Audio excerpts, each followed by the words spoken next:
భారతదేశపు మహాగ్రంథాలు కావ్యాల సంపూర్ణ సంకలనం. సబ్స్క్రైబ్ చేయండి తిలక్.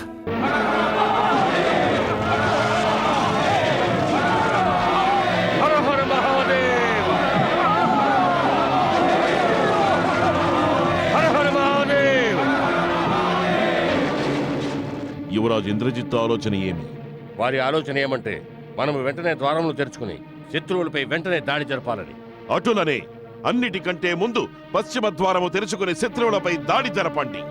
ఎప్పుడైతే శత్రు సైన్యము తమను రక్షించుకోవడానికై వెనకకు మరలుతారో అప్పుడు తూర్పు ద్వారము తెరుచుకుని ప్రహస్తుడు శత్రువులపై విరుచుకు పడతాడు. మహారాజా, యువరాజు ఇంద్రజిత్తుల వారిది కూడా ఇదే ఆలోచన. వెళ్ళి తక్షణమే చెప్పు.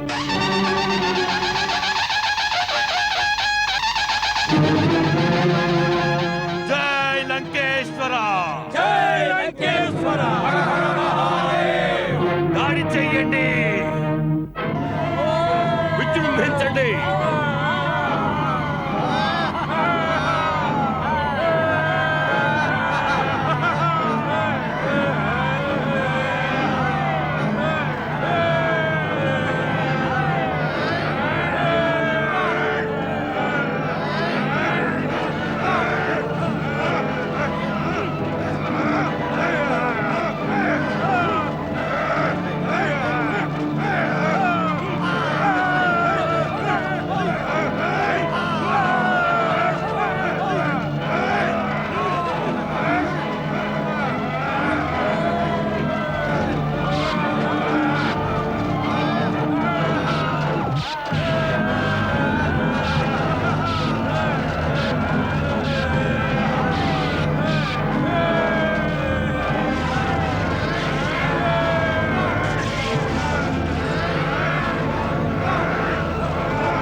వజ్రముష్టి సాధారణ సైనికులపైన నీ ప్రతాపం సిగ్గు లేదా? నాతో తలపడరా? నా గదాఘాతంతో వజ్రం కూడా తుత్తునీలై ధూళిలో కలిసిపోతుంది. వానరరాజు సుగ్రీవుడా, నీవు రావడమే మంచిదైంది. తొలినాడే మహాయోధునితో తలపడుతున్నాను. సుగ్రీవా, ఈ వజ్రముష్టి ఖడ్గచాలనముతో నీ శిరస్సు మండము నుండి వేరబడుతుంది. దుష్టుడా, క్రిందికి దిగిరా. నీకు మరణము తథ్యము. పదే పదే ప్రగల్భాలు పలకకు. యుద్ధము చెయ్యి, యుద్ధం. వజ్రముష్టి ముష్టిఘాతమునకు ఇంద్రుని వజ్రాయుధము కూడా తట్టుకోలేదు. కాచుకో సుగ్రీవుని గదాఘాతమును.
ఉపసేనా నాయక, ఏమి సమాచారము తెచ్చినావు?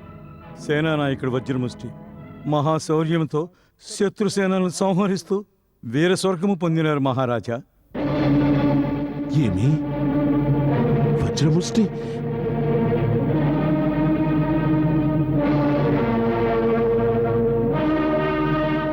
ప్రభు, ఈ వజ్రముష్టి లంకానగర రక్షణలో వజ్రం లాంటివాడు.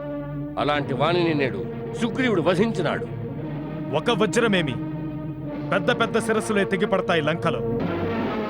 లక్ష్మణ, ఇప్పుడు కేవలం ఒక చిన్నతారే పడినది. ఇంకను పెద్ద పెద్ద ధూమకేతువులున్నవి లంక ఆకాశములు. అగ్రజ, సమయం రానియండి. తమరి శౌర్య ప్రతాపముల వలన ఈ లంకానగర ఆకాశంలో కేవలం రఘువంశ సూర్యుడే ప్రకాశిస్తూ ఉంటాడు. అప్పుడిలాంటి ధూమకేతువులు ఆ ప్రకాశంలో విలీనమైపోతారు.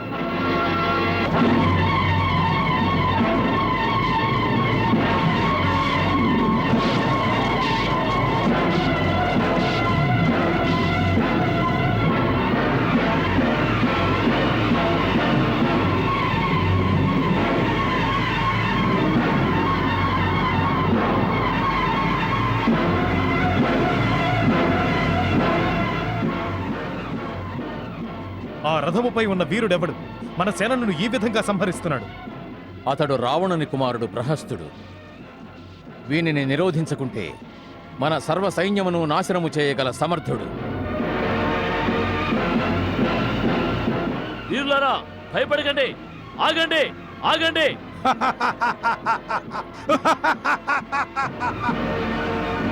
వీరులారా, ఎక్కడికి పారిపోతున్నారు? ఈ శక్తి మీద నమ్మకంతోనా యుద్ధం మనకు వచ్చినారు?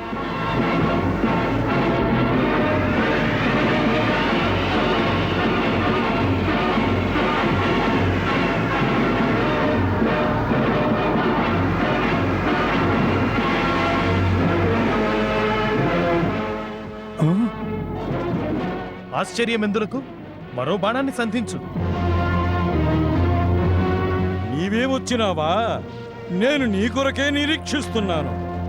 అందులకే నీ ఈ వానర సైన్యమును ఇలా పొరుగురెత్తిస్తున్నాను. అప్పుడే మీ ఇద్దరు సోదరులు వారిని రక్షించడానికి వస్తారని. అప్పుడు మీ ఇరువురిని ఒకేసారి హతమార్చుడు నాకు సులభమవుతుంది. నీ అగ్రజుడు ఎక్కడున్నాడు? వాణ్ణి కూడా పిలు. నేను మహారాజు రావణుని పుత్రుడును ప్రహస్తుడను. మా అనుమతి లేకుండా లంకా ప్రవేశం చేసినందుకు శిక్షించదలుచుకున్నాను. హే న్యాయాధీశ, సోదరులిరువురకు వేరువేరుగా శిక్ష విధించడం ఉచితం. ముందు అనుచరుతో తలపడి చూడండి. జీవించి ఉంటే అగ్రజుల దర్శనం అవశ్యం లభిస్తుంది.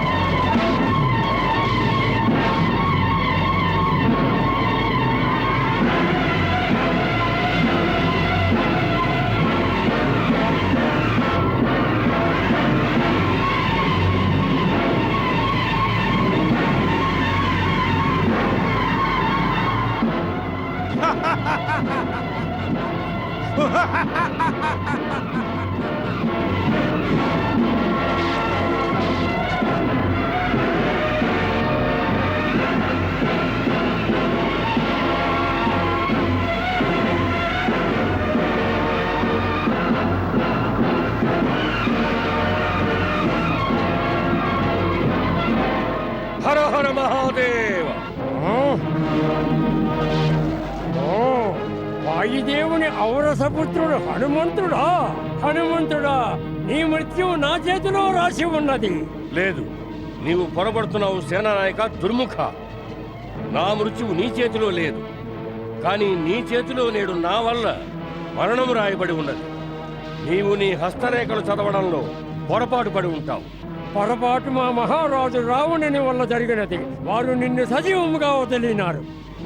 నేడు లంకా దహనమునకు ప్రతీకారము నీ రక్తంతో తీర్చుకుంటాను. హర హర మహాదేవ!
ఏమి దుర్ముఖుడు మరణించినాడా? లేదు లేదు లేదు. దుర్ముఖుడంటే యముని ముఖము. మహామహా శౌర్యవంతునే వాని చేతిలో కాలగర్భములో కలిసిపోయినారు. వానినెవరు హతమార్చినారు? అతడే లంకలో మొదటిసారిగా ప్రవేశించి ఆహాకారములు పెట్టించినవాడు, అక్షయ్ కుమార్ని హంతకుడు. మహారాజా, ఆ హనుమంతుడే మహాబలుడు దుర్ముఖిని అంతం చేశాడు. హనుమంతుడా?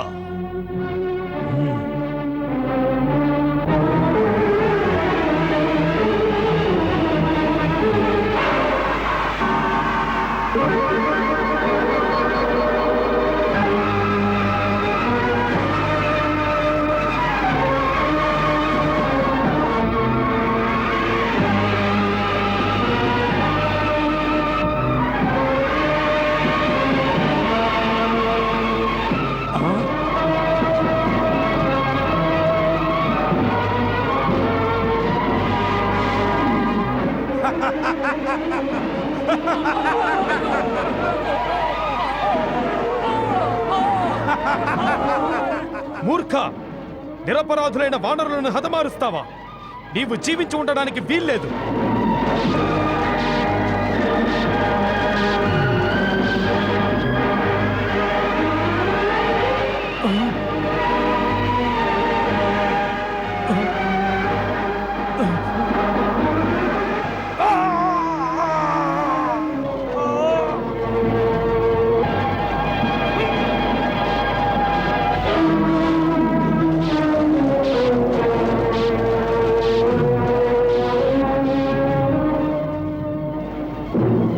చెప్పు,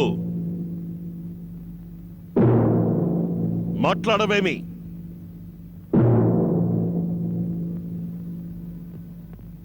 ఏమి సమాచారం తెచ్చినావు? మహారాజా, ఒక అశుభ సమాచారం. రావణుని సభా మండపమున అశుభము కూడా అశుభమగును. చెప్పు, ఏమి సమాచారం అది? మహారాజా, రాకుమారుడు ప్రహస్తుడు. ప్రహస్తుడు? ఏమైనది ప్రహస్తునకు? మహారాజా, రాకుమారుడు రణరంగమున వీరస్వర్గము పొందినారు.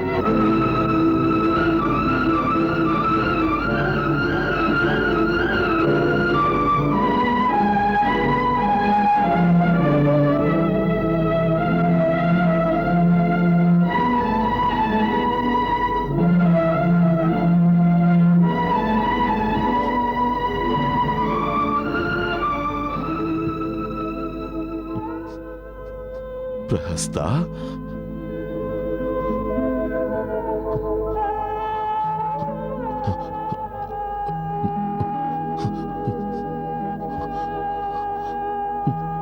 ప్రహస్త?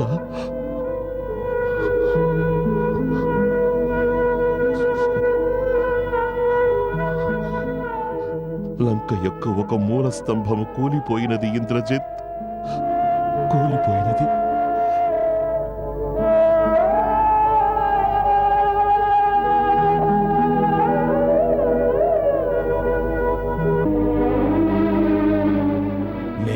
ప్రహస్తుని హత్యకు ప్రతీకారం తీర్చుకుంటాను తండ్రి.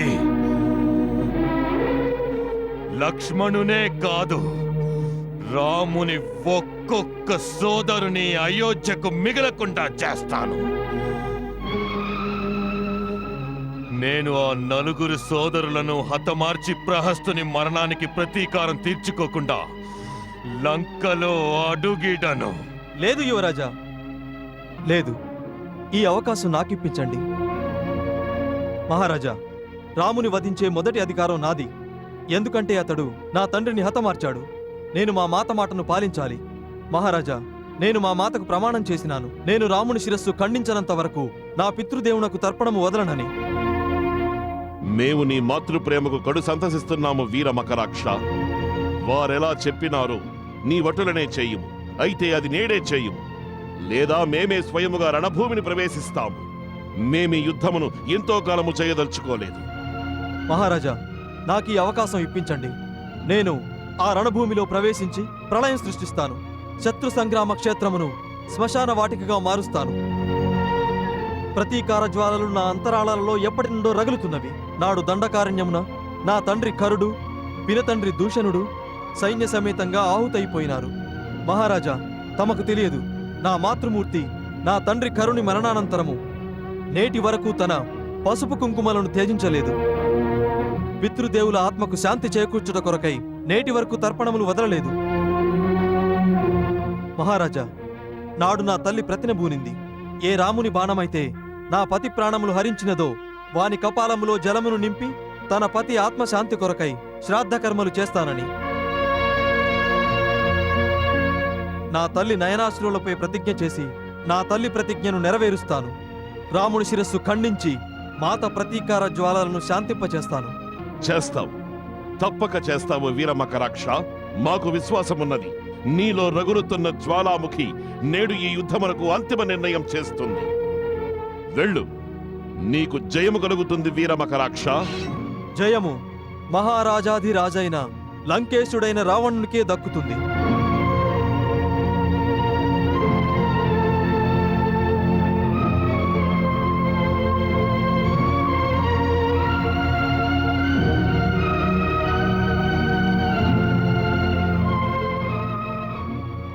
ప్రహస్తుని వంటి పరాక్రమశాలి ప్రాణములను హరించి మా వీరభ్రాత అయిన లక్ష్మణుడు శత్రువుల పరాజయ ద్వారములను తెరచినాడు.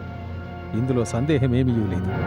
పుత్రుని మరణముతో కుపితుడైన రావణుడు ప్రతీకారము తీర్చుకొనుటకై భీషణ సంగ్రామం చేస్తాడు.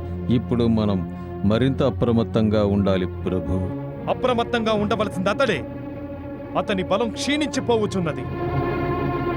నాలో ప్రతీకార జ్వాలలు రగిలిపోవుచున్నవి. నేను రావణ మేఘనాథుల రాకకై నిరీక్షించుచున్నాను.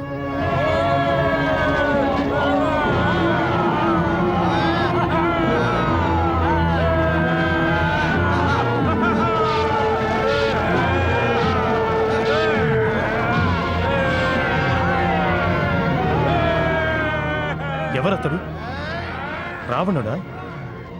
కాదు, రావణుడు కాదు. మరి ఎవరితడు? మకరాక్షుడు. మకరాక్షుడెవరు? రావణుని సోదరుడు, సేనాపతి కరుని పుత్రుడు. కరుడా? పంచవటిలో ఉండేవాడు? అతడే. అతని మనసులో ప్రతీకార జ్వాలలు రగులుతూ ఉండవచ్చు.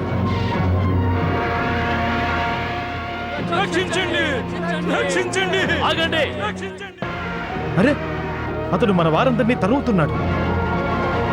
ఆయనను అంగదుడు వానిని నిలువరించాడు. వాడు మహావీరుడు లక్ష్మణ. అంగదుడు ఒంటరిగా ఎదుర్కోలేడు. అటులనా? నేనే స్వయంగా వెళ్తాను. నీవెవరైనా సరే నాతో యుద్ధము చేయకుండా ముందుకు వెళ్ళలేవు. నేను మశకములతో యుద్ధము చేయుటకు రాలేదు. ఎక్కడున్నాడు మీ రాముడు? నేను కేవలం రామునితోనే యుద్ధం చేస్తాను. నా ప్రతిజ్ఞ వినండి. నేను రాముని శిరస్సును తీసుకునే వెళ్తాను. రాముని శిరస్సు కోసం వచ్చినదెవరు? ఇంత పెద్ద ప్రగల్భములు పలుకుతున్నావు. ఎవరు నీవు? నీకు నా పేరుతో పనేమున్నది? ఒక్కసారి రాముని మాత్రము నా ఎదుటకు తీసుకువచ్చి నిలబెట్టు. ఎక్కడున్నాడు నీ రాముడు? ఎవడవురా నీవు? నీకా మాత్రం తెలియదా? ఎప్పుడు శ్రీరాముడి పేరు పిలిచినా సగౌరవంగా పిలవాలి. గౌరవం సమవుజీలకే ఇవ్వబడుతుంది, అంతేకాని పిరికి పందవలే ఎక్కడో దాక్కుని ఉన్నవానికి కాదు. వెళ్ళి వానితో చెప్పు, క్షత్రియ మాత పాలు తాగిన వాడైతే వచ్చి రణభూమిలో ఎదుర్కొమ్మను. నేను వానితో యుద్ధమునకు ఉవ్విళ్ళూరుతున్నాను. ఏ ఎలుకైనా సింహం గుహ ముందు నించుని పిలవచ్చు. బయటకు రా, నాతో యుద్ధం చెయ్యని అనగానే సింహం చేతులు జోడించి దాని ఎదురుగా వచ్చి నిలవాలా? మూర్ఖ! ఏ నాలుకైతే శ్రీరాముని అగౌరవపరుస్తుందో దానికి మరల మాట్లాడే అర్హత లేదు. తక్షణమే దాన్ని ఖండించి వేయాలి.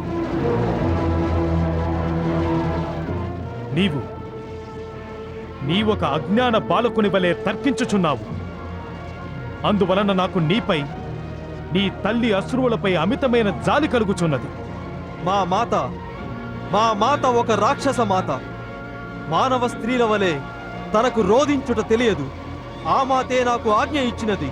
వెళ్ళి ఆ రాముని శిరస్సును ఖండించి నా సమక్షమునకు తెమ్మని. ఇప్పుడెలా?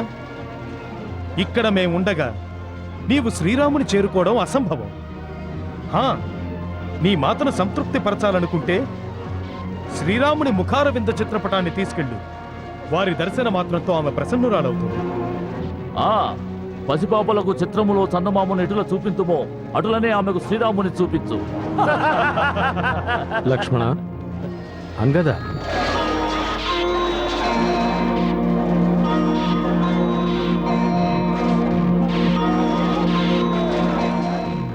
ఏ వీరుని సంకల్పమునైనను పరిహసించుట వీరులకు శోభనీయము కాదు.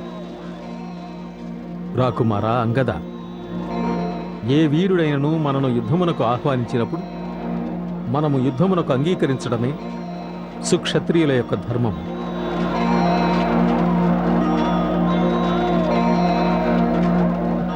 వీరవరేణ్య, మేము నీ ఆహ్వానమును స్వీకరిస్తున్నాము. నీవు నా శిరమును కోరుతున్నావు. నిన్ను నీవు పరిచయం చేసుకోలేదు. ఏ అధికారముతో నీవు నా శిరమును కోరుతున్నావు? నేను రాక్షసరాజు కరుని పుత్రుడను, మకరాక్షుడను. నా అధికారము మా మాత సంకల్పము వలన వచ్చినది. నా అధికారమునకు నీ చేతులలో నా తండ్రి మరణము కూడా ఒక కారణమవుతున్నది. నా పితృదేవుడు, వీరాధి వీరుడు రాక్షసరాజు కరుడు పంచవటిలో నీతో యుద్ధము చేయిచు వీరస్వర్గం అలంకరించినాడు. వారి వదకు కారణంగా వారి హత్యకు ప్రతీకారము తీర్చుకొనుటకై నేను నిన్ను యుద్ధానికి ఆహ్వానిస్తున్నాను. నా మాత సంకల్పము ఏమనగా, ఏ రాముని యొక్క బాణము నా పతి శిరస్సును ఛేదించినదో అదే రాముని కపాలములో నింపిన జలములతో నా పతిదేవుని శ్రాద్ధ కర్మలు జరిపిస్తాను. నా మాత యొక్క ఈ సంకల్పమే నీతో యుద్ధము చేసి నీ శిరస్సును ఖండించు అధికారమునిచ్చినది. అవశ్యం, నేను నీ అధికారమును అంగీకరిస్తున్నాను. నీ వీరత్వమును ప్రశంసిస్తున్నాను. నీ శిరమును పణముగా పెట్టి పితృదేవుని శత్రువు శిరస్సు కొరకై రణభూమికి ఎదించింది. ఎవరి శిరస్సును పణముగా పెట్టినారో ఇప్పుడే తేలిపోతుంది. యుద్ధం కేవలం మన ఇరువురి నడుమే జరుగుతుంది. ఏ ఇతర వీరులు మన నడుమ రాకూడదు. చెప్పు, నా నిబంధన అంగీకారమేనా? అంగీకారమే. నీ అభీష్టములన్నీ నెరవేరతాయి. ఒక్క మాట నేను నీకు వాగ్దానం చేస్తున్నాను. నేడు నీ చేతిలో నాకు వీరస్వర్గము ప్రాప్తిస్తే నా ఈ శిరస్సుపై నీకే అధికారం ఉంటుంది. మరణానంతరం నా ఈ శిరస్సు నీకే దానం చేస్తాను. విభీషణ, సుగ్రీవ, అంగద, మీరందరూ నా వాగ్దానమునకు సాక్షులు. లక్ష్మణ, అగ్రజ, నా ఈ వాగ్దానమును నెరవేర్చుట నీ బాధ్యత. రఘువంశీయుల వాక్కు విలువ నీకు బాగా తెలుసు.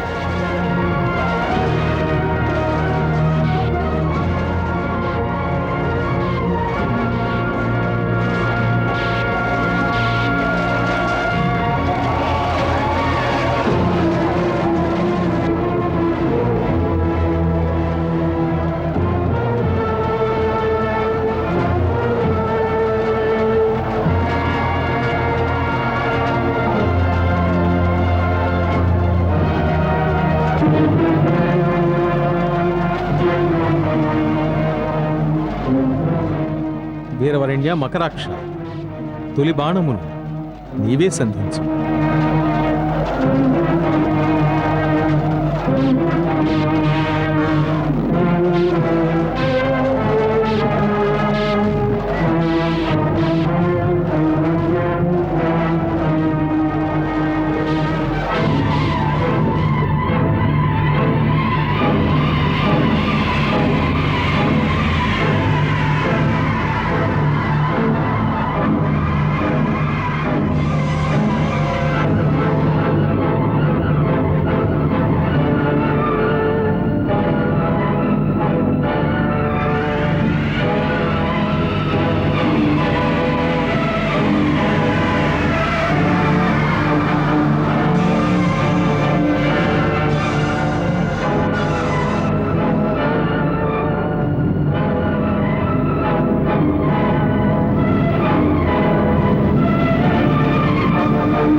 మాయ లేక తపోబలమా? ప్రభు, అతడు వాయుదేవుడైన వాయువును, వర్షదేవుడైన వరుణుని తన వశమున ఉంచుకున్నాడు. ఇదంతయు వారిచ్చిన దివ్యవరముల ప్రభావమే. తమరు వాయవ్యాస్త్రమును వరుణాస్త్రమును అనుసంధానిస్తే ఈ మాయ తొలగిపోతుంది.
తమరు మాయాపతులు.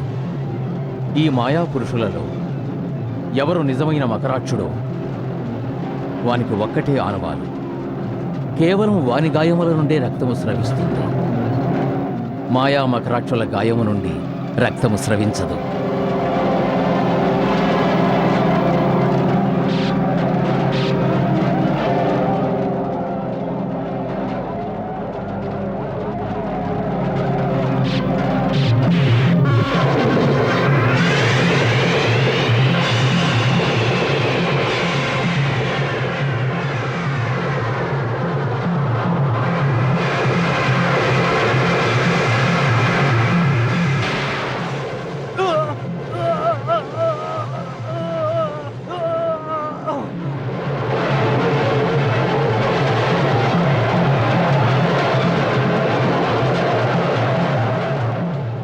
శ్రీరామ ప్రభువుకు శ్రీరామ ప్రభువుకు శ్రీరామ ప్రభువుకు వద్దు. జేజేలు ఈ మహావీర యోధునకు పలకాలి.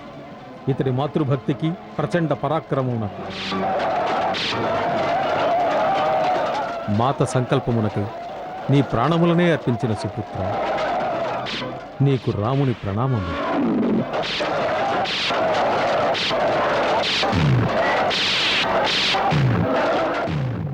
మహారాజా సుగ్రీవ, ప్రభు, ఈ వీరుని మృతదేహమును సగౌరవముగా లంకకు పంపించండి.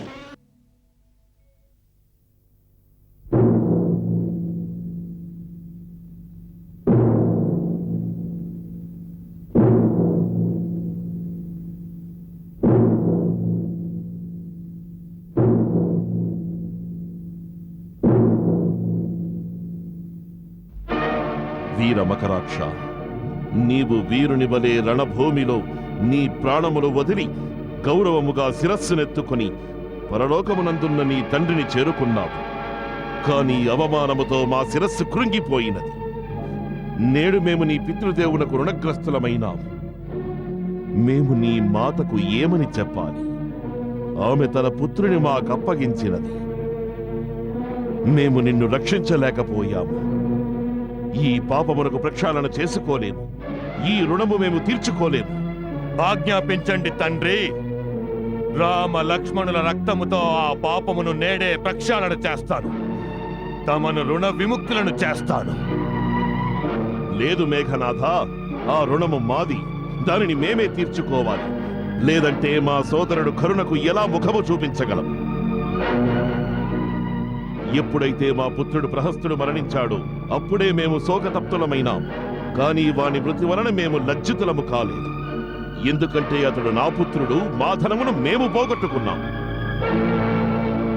తండ్రికి తన పుత్రుని జీవితముపై పూర్తి అధికారమున్నది. కానీ తన సోదరుని పుత్రుని తన హితము కొరకై బలి చేయడానికి ఎటువంటి అధికారము లేదు. వాని మృత్యువు మాపై భారమును మోపినది. అందుకని ఏ శబదమునైతే తన తల్లి కోరికను తీర్చడానికై చేసినాడో అదే రాముని కపాలములో జలమును నింపి మా సోదరుని శ్రాద్ధ కర్మలను జరిపిస్తాము. అదే శబదమును నేడు మేము తీసుకుని రణభూమికి వెళతాము. మాతో పాటు సైన్యము బయలుదేరుటకు ఆదేశమియ్యండి. క్షమించండి మహారాజా.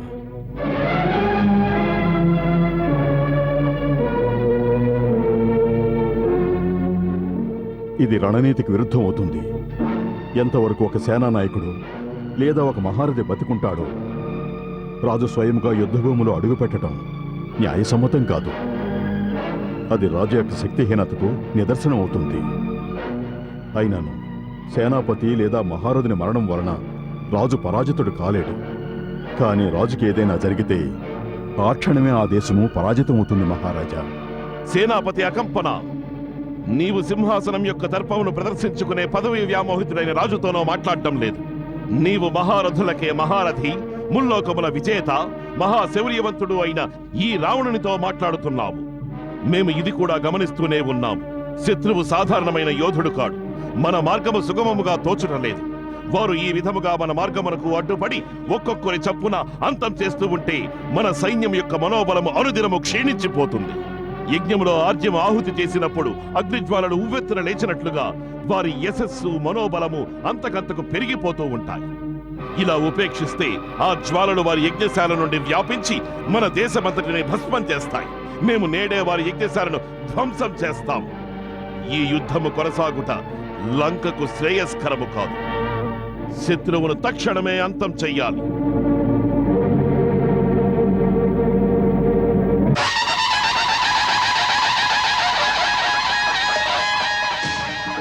లంకేశ్వర మహారాజ్ కు, లంకేశ్వర మహారాజ్ కు, లంకేశ్వర మహారాజ్ కు, లంకేశ్వర మహారాజ్ కు, లంకేశ్వర మహారాజ్ కు, లంకేశ్వర మహారాజ్ కు, లంకేశ్వర మహారాజ్ కు, లంకేశ్వర మహారాజ్ కు,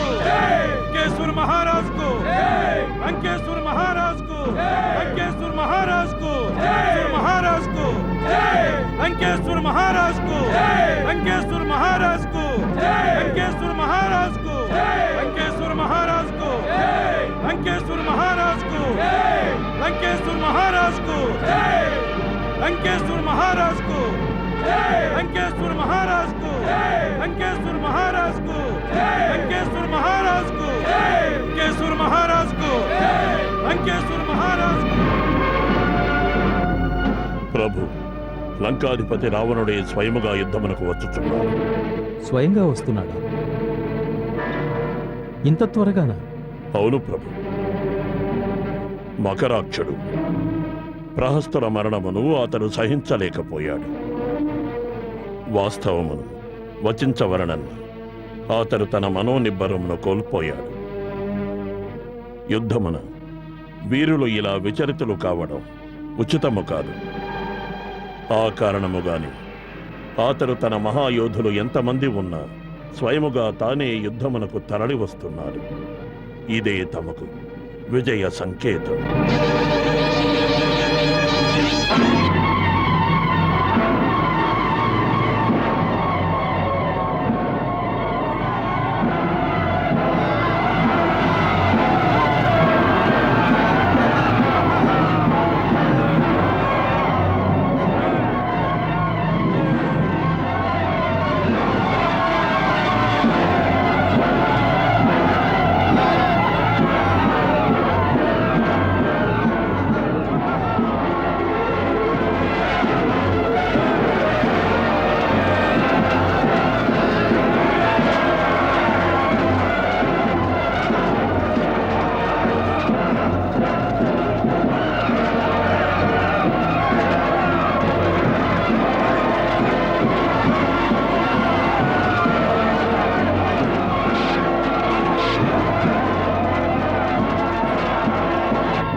ఎవరైనా తమకు తాము వీరులమనుకుంటే రణభూమిలో నిలిచిన ఈ రావణుని యుద్ధాహ్వానమును స్వీకరించండి. ఎవరైనా సరే. రావణ, ఇక్కడ ఒకరిని మించిన ఒకరు వీరాతి వీరులున్నారు. నీవు ఎవరితో తలపడతావో నీవే నిర్ణయించుకో. సుగ్రీవా, ఆ రోజు దెబ్బలు తిని పారిపోయినావు. నేడు మా ముందు రావడానికి నీకు సిగ్గుగా లేదు? వెళ్ళు. రావణునితో యుద్ధము చేయడం నీ వల్ల కాదు. ఆ వనవాసి ఎక్కడ? రాముడు. విన్నాము అతను యుద్ధము చేయుటకు మిక్కిలి ఆకాంక్షతో ఉన్నాడని. అందుకే నేడు మేమే స్వయముగా తొలి దినమునే వచ్చినాము. ఈ యుద్ధమును కొనసాగించి మేము పొడిగించదలుచుకోలేదు. ఇందులో నీ వంటి అమాయకులు, నిర్దోషులు, తటస్థ ప్రాణులు ఎవరో ప్రేరేపించగా వచ్చి లంకపై దాడి చేయుచున్నారు. అమాయకుడా, శలభాల్లా మాడిపోతారు. నా మాట విను. వారిని బయటికి రప్పించు. దాని వలన వాని యుద్ధాభిలాష తీరుతుంది. మేము వారి దుర్మార్గానికి ప్రతిగా మరణశిక్ష విధించినట్లవుతుంది. దీని వలన లంకా నగరము వైపు కన్నెత్తి చూసే సాహసము మరలా ఎవ్వరూ చేయలేరు. అసలు నీకు ఎవరు తెలిపారు చెడు దారిలో నడిచే దురాచారునికి, చోరునికి తలచినప్పుడల్లా శ్రీరామ దర్శనం లభిస్తుందని? అధముడా, నీవు వారి చేతిలో శిక్షణ పొందడానికి కూడా యోగ్యుడివి కాదు. ఆ పని కూడా మేమే చేయాలి.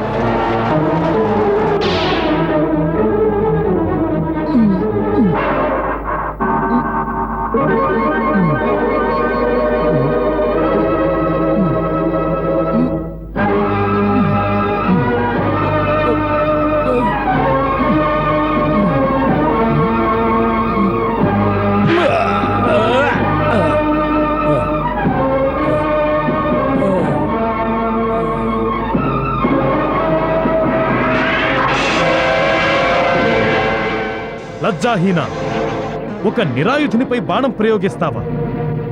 నీకు యుద్ధములోని ప్రాథమిక నియమములు కూడా తెలియవు. నిన్ను రణభూమికి ఎవరు పంపించారు? వెళ్ళు, ముందు యుద్ధ ధర్మములు నేర్చుకునిరా. ఎవరు రణభూమికి వచ్చినా వారు అన్ని విధములా యుద్ధము చేయుటకు యోగ్యులవుతారు. రాక్షస వీరులకు ఇది ఏ ధర్మము. మేము ఈ మానవతా భావనల నిర్బలత్వంలో చిక్కుకోము. యుద్ధములకు ఒక్కటే లక్ష్యం, విజయము. అది ఏ విధముగానైనా సరే. నిక్కము పలికినావు. నియమము, నీతి, ధర్మము ఇటువంటి వాటితో నీ వంటి నీచులకు సంబంధం ఉండదు. అవి సభ్యత గల వారి గుణములు. నీ వంటి అసభ్య జంతువులకు వాటి గురించి అర్థం కాదు. నీ ఈ వాచారతకు సమాధానం మా తొలి బాణం చెబుతుంది.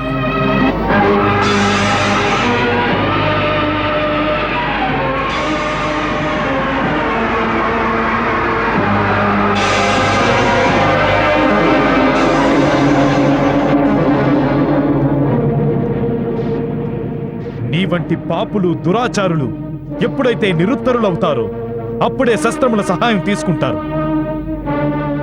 నీ వంటి వారి కోసం మేము శస్త్రములను ప్రయోగిస్తున్నాం. ఎందుకంటే నీవు వివేకము, ధర్మము, నీతి గురించి అర్థం చేసుకోలేకపోతున్నావు. నీ పాండిత్య పటిమ ఏ ఋషులకో మునులకో వెళ్లి వినిపించు. రణభూమికి వచ్చావు, అందుకని శస్త్రములతోనే మాటలు సాగించు. శస్త్రములే ప్రశ్నలు వేస్తాయి, శస్త్రములే సమాధానం చెబుతాయి. అదే ఇక్కడి నియమం.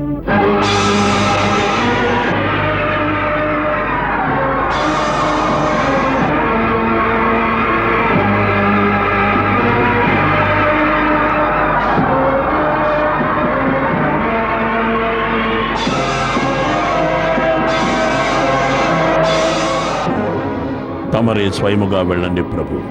తమరు తప్ప వాని ముందు ఎవరు నిలవగలరు?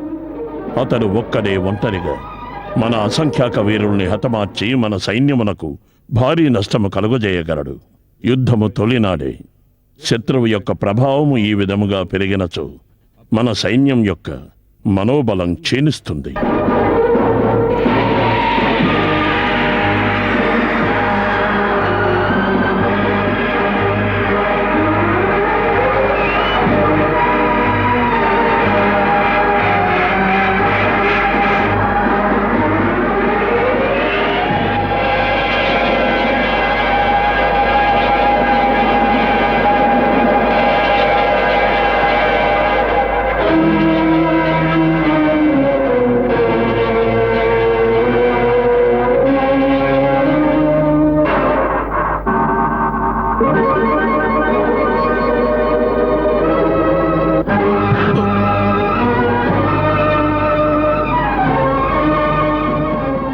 భళ రావణునే కంపింపజేసిన మేము మెచ్చినాం. ఒక అవకాశము మాకు ఇప్పించు.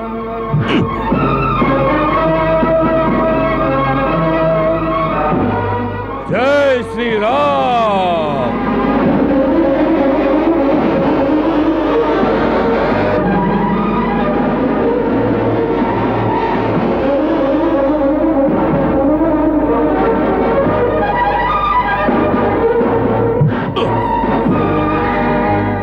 భళ రావణ భళ. జై శ్రీరామ్. పరమశివుని త్రిశూలము కన్న ప్రచండమైన వాయుపుత్రుడు హనుమంతుని ముష్టిఘాతమును సహించిన నీవు మహాశక్తిమంతుడవు. ఆయనను దుఃఖించవలసినదేమనినా అటువంటి శక్తిని నీవు అధర్మ కార్యములకై ప్రయోగించినావు. అందులకే ఈ దుస్థితికి చేరుకున్నావు. దుస్థిత? ఎవరిది దుస్థితి? మాదా లేక నీదా? నీదే.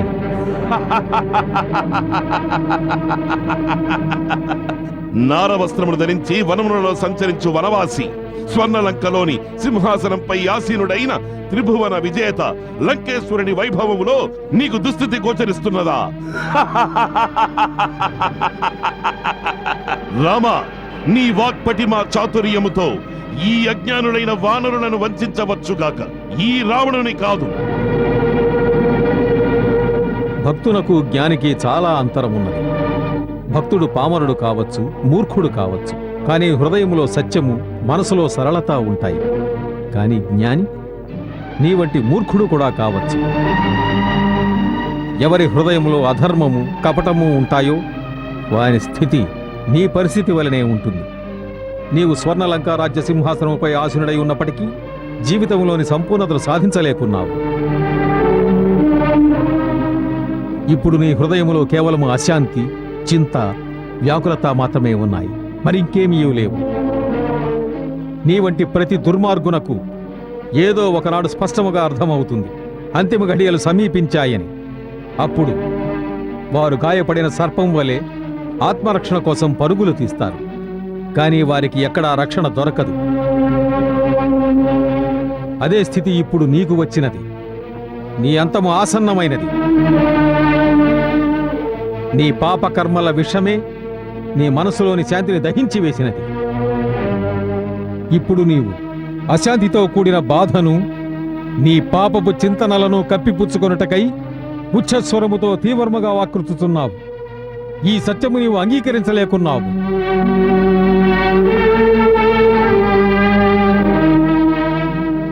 రావణ, ఈ స్థితినే అందురు దుస్థితి అని.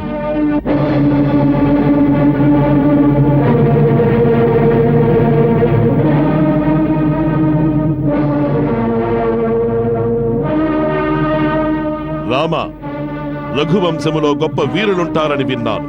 కానీ నీ వేషభాషలను చూస్తూ ఉంటే నీవు రాజాస్థానములలో సభికులను రంజింపజేసే భట్రాజు వలె, విదూషకుని వలె గోచరించుచున్నావు. నిజమైన వీరులెప్పుడు ధనుర్బాణములతో మాట్లాడెదరు, నోటితో కాదు. నీవు భుజములపై ధనుస్సును ధరించినావు కదా, అది అలంకార ప్రాయము కాదు. దానితో బాణములు సంధించెదరు. ఇటుల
రావణ, కేవలం పాశవిక బలంతోనో అస్త్రశస్త్ర ప్రయోగముతోనో యుద్ధములో విజయము సాధించలేదు. యుద్ధములో జయించడానికి ధర్మము, ఆధ్యాత్మిక శక్తి ఎంతో అవసరం. నీవు లక్ష్మణునితో చెప్పావు, నీకు ఇక్కడ ఏ నీతి ధర్మము ఉండవని. మాకిక్కడ యుద్ధములోనూ ధర్మం ఉన్నది. శస్త్రహీనులపై, నిరాయుధులపై ఎన్నడూ యుద్ధము చెయ్యం. ఇదే రఘువంశీయుల ధర్మం. లంకాధిపతి, నీవిప్పుడు శస్త్రహీనుడవై, సురక్షణాహీనుడవై, అవమానపు దురవస్థలో కేవలం శత్రువు దయ కారణంగా జీవించి ఉన్నావు. దీనినే అందు దుస్థితి అని. నేడు వెళ్ళు, రేపు సాయుధుడవై రా.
ప్రణామములు తాత. చిరంజీవ, యశస్వీ భవ. ఏమైంది నాయనా? నీ గాత్రము గాద్గద్గమైనది, నీ ముఖారవిందము చింతాక్రాంతమయ్యున్నది. నీ విశాల నేత్రములలో నిరాశ నిస్పృహలు గోచరిస్తున్నవి. తాత, తమరు పరామర్శకు వచ్చినారా లేక పరిహసించవచ్చినారా? తమరేం మాట్లాడుతున్నారు లంకేశ్వర? తమరు ఇదే చెప్పుటకొచ్చినారా సీతను తీసుకువెళ్లి రాముని శరణు కోరమని? లేదు, ఇప్పుడు ఆ విషయం చెప్పే సమయం కాదు. అవును వత్స, యుద్ధమును నివారించడానికి నేనొసగిన ఆ సలహా ఆ సమయమును ఉచితమైనది. కానీ ఇప్పుడు యుద్ధము ప్రారంభమైనది. ఇప్పుడు నేను నీతో ఆ విషయమేమీ మాట్లాడను. దాని వలన లంకేశ్ యశస్సుకు కళంకం ఏర్పడుతుంది. ఇప్పుడు శౌర్యవంతుని వలె పోరాడవలసినది. ఇప్పుడు తమరు సీతను లంకకు మహారాణిని చేస్తారో లేక వీరుని వలె తమ మస్తకమును ప్రాణయజ్ఞానికి ఆహుతి చేస్తారో తమ ఇష్టం. వీరస్వర్గం అలంకరించడం కూడా పురుషులకు ఖ్యాతినిస్తుంది. నీవు బాలకుడవు, నేను నా ఒడిలో నిన్ను ఆడించాను. సదా నీ ఉన్నతిని, అభివృద్ధిని, కీర్తిని ఎంతగానో ఆశించాను. నీవు ఈ పొడమిపై అసురులకు తలమానికం. నీ మస్తకము తెగిపడినదా? ఇక ఈ భూమిపై రాక్షసులకు శిరసు దాచుకోవటానికి ఎక్కడా స్థానం ఉండదు. నేను నిన్నడిగేది ఒక్కటి, నీవింత హతాశుడు ఎందుకయ్యావు? హతాశుడను కాలేదు మాతామహ, ఆలోచనామగ్నుడనయ్యాను. దేని గురించి ఆలోచిస్తున్నావు వత్స? శత్రువుపై విజయం మేము ఊహించినంత సులభముగా తోచుటలేదు. మాతామహ, శత్రువు బలవంతుడు. నీవు మహాబలవంతుల కంటే బలవంతుడవు. భీషణ విప్లవానివి దశానన. నీవు ఇంద్రుని వజ్రాయుధమును, శివుని త్రిశూలమును, విష్ణువు సుదర్శన చక్రమును ఎదుర్కొన్నావు లంకేశ్వర. అదే ఆలోచించవలసిన విషయము మాతామహ. ఆ వనవాసి రాముడు బాణమును నాపై సంధించినప్పుడు అతడు చతుర్ముఖుడైన బ్రహ్మవలే కనిపించినాడు. పిదప ధనుస్సును ఎక్కుపెట్టినప్పుడు అతడు సహస్రముఖములు గల విష్ణువు వలె కనిపించినాడు. పిదప బాణ ప్రయోగము చేసినప్పుడు అతడు రుద్రుని వలె ప్రళయంకురునిగా కనిపించినాడు. మాతామహ, మేము ఇంద్రుని వజ్రాయుధమును, శివుని త్రిశూలమును, ఆ విష్ణు సుదర్శన చక్రమును ప్రయోగించగా చూచి ఉన్నాము. కానీ వాటికి రాముని బాణమునకు అగాధమంత భేదముంది. రాముని బాణముల గతిలో తీవ్రత ఉన్నది. ఎప్పుడు ధనుస్సు నుండి వెలువడుతుందో, ఎప్పుడు లక్ష్యాన్ని ఛేదిస్తుందో దేవతల దృష్టికి సైతం అది అంతుపట్టదు. మరి నా ఈ చర్మచక్షువులకు ఎలా గోచరిస్తుంది? ముల్లోకముల శక్తులు వారిలో ఇమిడి ఉన్నట్లు అనిపిస్తుంది. నేడు అతడు మాతో యుద్ధము చేయలేదు, కేవలం మమ్ము పరిహసించినాడు. ఎలాగంటే మనం బాలకునితో ఆటలాడి వారిని పట్టుకునినట్లుగా. ఇది ఒకందుకు మంచిది. తొలినాడే నీవు శత్రువు శక్తిని తెలుసుకున్నావు. నాయన, మొదటి విజయమే అంతిమ విజయం అనుకోకు. అలాగే పరాజయం మొదటే ఎదురైందని కడవరకు పరాజయమే అనుకోకు. నీవు బలాబలములను, శక్తులను కూడదీసుకుని యుద్ధము చేయి.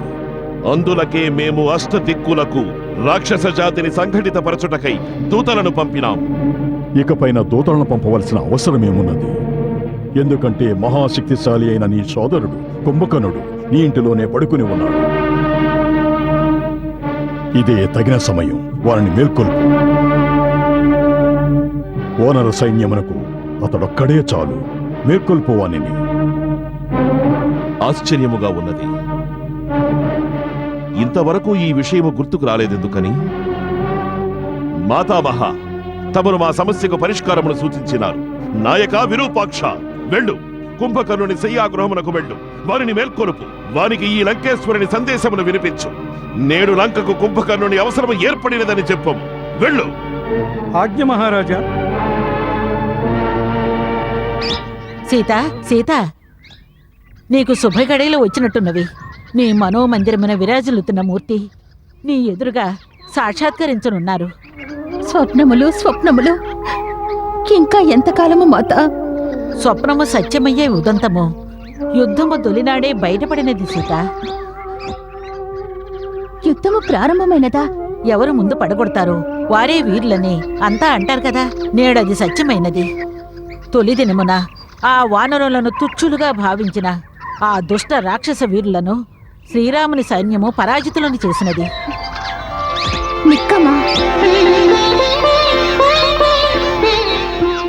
దాని ప్రభావము పాపిష్టి రావణునిపై ఎప్పుడు పడుతుంది?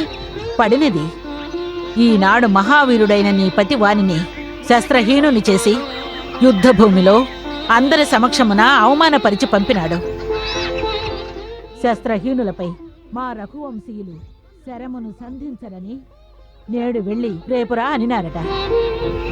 పిదప తరువాత అతను గాయపడిన సర్పము వలె విచలితుడైనాడు. వాని మనోబలము చెదిరినది.